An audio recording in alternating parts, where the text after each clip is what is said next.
rappers and producers, more so rappers, this is how you promote a song without spamming. Spam.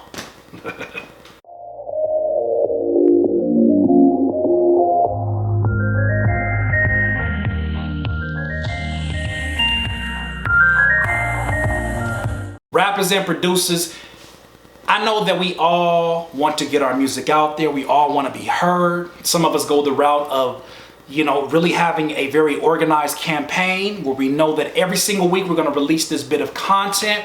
Some of us don't know any better. Some of us just jump on the internet and just think that it's, a free-for-all. We just think that we can just jump and just make our links rain on every single social media and just, hey, everybody get some of this. Hey, you too, sprinkle me, man. Sprinkle all of these spams all over, and you cannot. That is not a sustainable business model. You cannot, my friends. Tell me how many success stories you know from people that spam their music. Okay? Okay, that's one. Give me another one. Give me 20 more. Now tell me how many people have actually found success from having a very organized and strategic layout. How many times people have been successful from that? I'm pretty sure you can name a whole lot more that have done that. People who came in with a specific plan, a specific vision, a specific theme. Everything that they dropped was a bit of content that had to do with their song, but it wasn't always selling their song. I like to think of myself as within my marketing style is a very indirect but a very engageable style in that I don't try to hard sell all the time. When you think about a hard sell is literally you saying, hey, download now, download this music, get this song. That's hard selling. That's just like flat out telling people to do it. Sometimes it's very effective, but most times people will just get immune to that. Because how many times do you think somebody who's following 30 rappers sees download now on SoundCloud or download this at DatPiff or go to my, just way too many demands, and there's nothing that's really pulling people in. In marketing, there's two different types of a marketing campaign. One is a push technique, one is a pull, and you have to be a master at both of them. Some people, all they know is push. I'm gonna push this link. I'm gonna, get up on Hootsuite, push all these links. I'm gonna make sure that you see my stuff. And you know what? It's effective for its own reasons.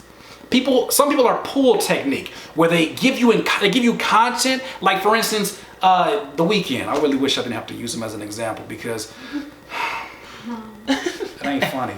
That ain't funny. It's not funny.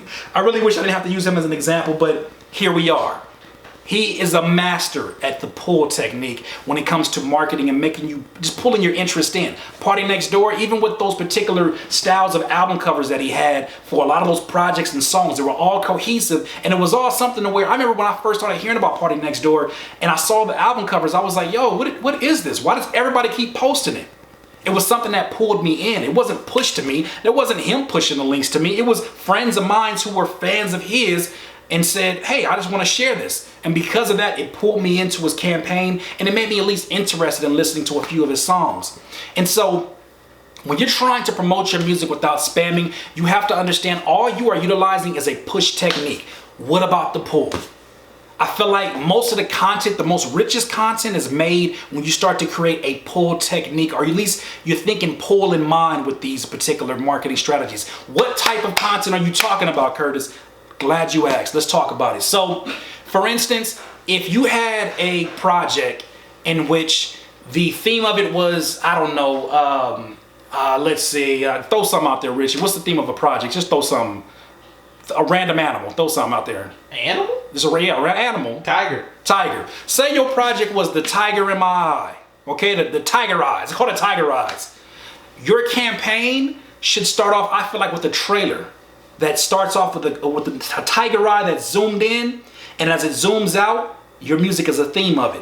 Maybe you're playing just the instrumental, the beginning of an instrumental, one of your songs that really gets people really riled up, and as it pans out, you're doing like a narrative over the top of that. You say, it's the eye of the tiger in which all things get accomplished. I always felt like that I compared myself to a tiger because they were always dangerous yet mysterious.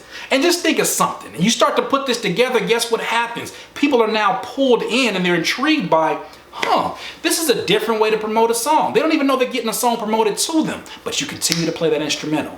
Another way to do this pull technique, maybe you're big on Instagram. Maybe you want to start doing Insta stories where you just doing some crazy dances and people are like, man, you're so funny. You always dancing like crazy, but in the background is your song. You're not putting no links down there saying, yo, this is my new song, everybody check it out. That's still hard selling. But if you just sit there really casually, jumping around, bouncing, and you're like, hey, hey, hey, and people are laughing at that, guess what? They're engaging with what you're doing, and at the same time, they're being sold to, and they have no idea. Somebody eventually, say you take that video you had on Insta Story, share it to your timeline, somebody says, yo, that's funny, but what song is that? Guess what? Now you've pulled them in to where they're asking the same questions you wanted them to ask. You want them to ask what song that is, because guess what? It's your song. Other pull techniques, when you're on Facebook, it may be you are a lyricist, you're a supreme lyricist, you can spit crazy double time. Maybe you do a video where you have a meme cover and it has like the text at the top, text at the bottom, and it says, watch this South Dakota rapper spit faster than anybody ever, or spit faster than Tech N9ne. Make that the meme cover and you just go ballistic with your lyrics. Put that in a $10 boost ad, have it appeal to fans of Tech N9ne, fans of more Midwest artists that spit in double time. All of a sudden you're being exposed to people. Maybe you're even rapping in double time over one of your own beats, one of your own songs that you're trying to promote. Now all of a sudden people who are fans of that video that has the potential to go viral, they're gonna look at that and say, man, that's dope. And you say, hey, download this song and more at this link. Maybe that link goes to your SoundCloud. Maybe they see that download link for that song and they're so in love with this audio version of that video that now they want to go check out other music of yours.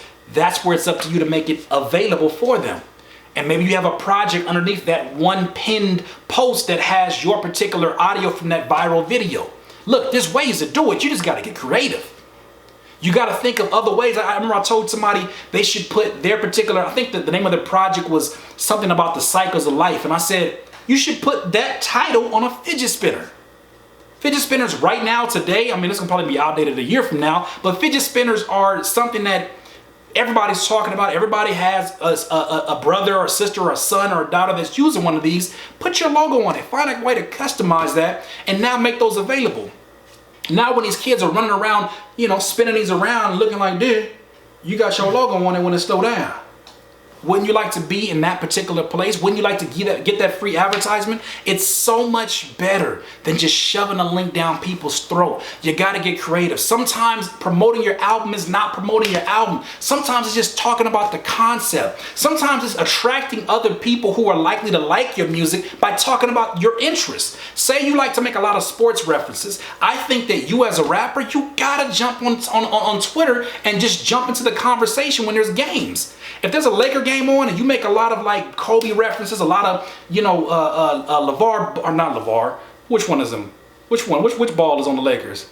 Lonzo. You make a lot of Lonzo references. You might want to jump into conversation on Lonzo's first game. You might want to be typing, yo, Lonzo's really balling right now. Hashtag Lakers, hashtag NBA. Because now it's going to attract people who are likely to want to engage in your content. They're not going to get to you. They're not going to even know that you're a rapper unless they first figure out that they like you. Then when they like you, your music becomes a soundtrack to them liking you. Now it's an easier conversation. And when you do decide, I say once every 10 tweets you should be trying to promote something. That's probably the most you should be going in. It shouldn't be back-to-back links unless you're retweeting other people's support, and that's another tactic I'll tell you about. But in all actuality, you should be having more conversations and using these social networks, and put it in your mind, use these social networks as if you were never rapping, as if you never rapped.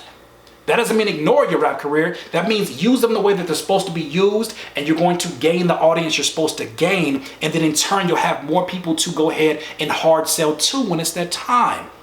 But sometimes you gotta push the campaign. Most times you gotta pull them in because they have no reason to like you or know who you are, even if they see you a million times. So find other ways to make your content intriguing. Just start talking about it on these social medias. You'll be surprised how many people come out the woodworks to support you. Once again, it's another Cursepiration doodle. You need some more of this, please subscribe to the channel below. Be a part of the notification gang.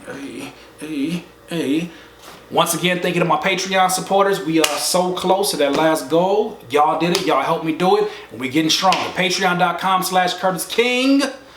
Doubling back on the subject at hand. Look.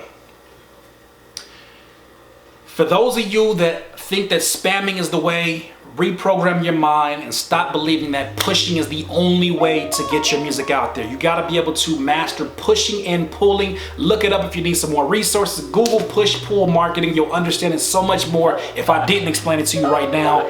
There's other ways to do it. In this life, you will not be full of life until you decide to live life to its fullest. Curtis King of CurtisKingBeats.com. Some water. He needs some milk. I can't listen to you. When I listen to you, it's a liability, cause you be mentally killing my inner energy. So I'm concealing my feelings before you injure me.